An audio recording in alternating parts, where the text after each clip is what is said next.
All right, we just finished up with Dylan.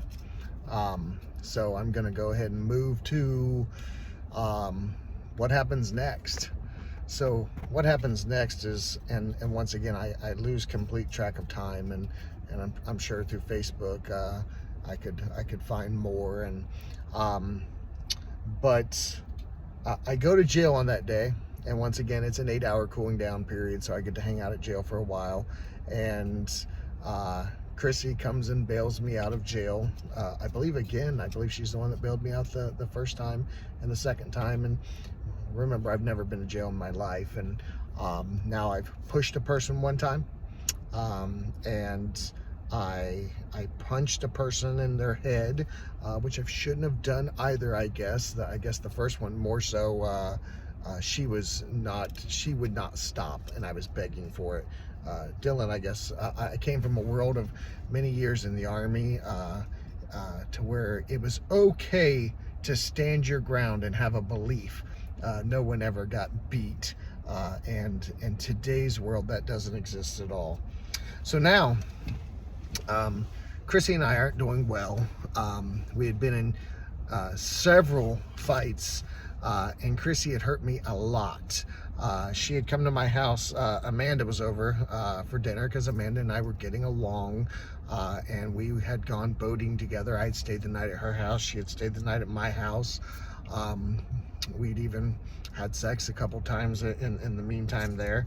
And Chrissy came over and was just ripping my house apart. She was breaking pictures off the wall. She was throwing things. She was hurting me. At one point throughout these interactions, I had sent Amanda so many pictures of bruises, large bruises all over my body, my legs, my chest. Chrissy would bite me and leave large bruises on me, and I sent these to Amanda because I knew I wasn't allowed to have them on my phone, and Chrissy would go through my phone and I would be in trouble, and I would send them to Amanda, and I told Amanda, in case I ever need these, in case there's ever an accusation saying otherwise, you have this information. And Amanda was my friend, and Amanda agreed to keep them.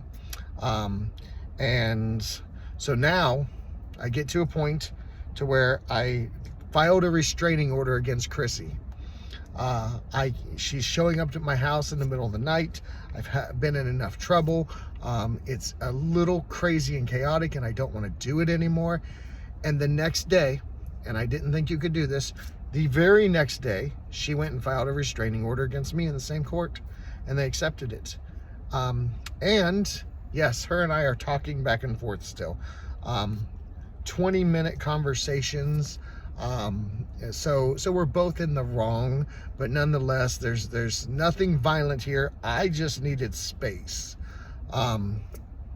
She called the police, and she told the police, she showed a TikTok, and if you look at my TikTok name, I am the TikTok violator, because she showed the police, and the police wrote it in their file, that I was reaching out to her on TikTok, which when you look things up, it shows that public information is public information. You can block people, and you can choose not to share, but they held that against me.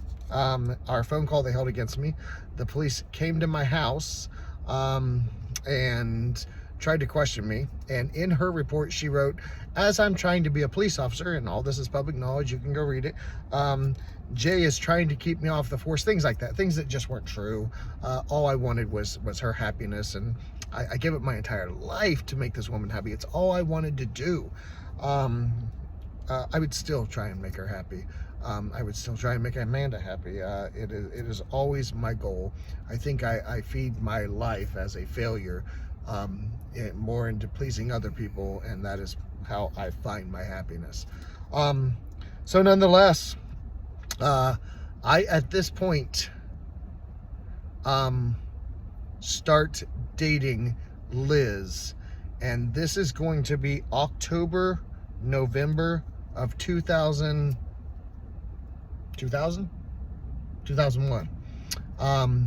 And I stayed up at Liz's house for a few days, and it must be Wednesday now, because I have to go home to get my daughter. And as I pull up on Wednesday, I'm trying to beat her bus home. The bus pulls up, the police pull up. She comes in out of the bus. The police tell me they want to talk to me. I just said no. And they took me to jail for violating a protective order that I got against someone else. And they ran with it. Chrissy's beautiful, in my opinion. Not everybody probably thinks that. I don't know. I think she's beautiful. And she's manipulating. Every man in the world follows her every whim. I did. And the police, even though I got the first restraining order, even though I can prove we both talked back and forth, took this restraining order and arrested me. They put me in jail now for the third time. So now I've got a single push, a single hit, and violating a restraining order that I got first. And these are my 3 charges. And it is, so actually the date I was arrested, I believe, was December 1st. No. Andrew's birthday, which we don't know Andrew yet, but somewhere around that time frame. And I'll come back to my arrest.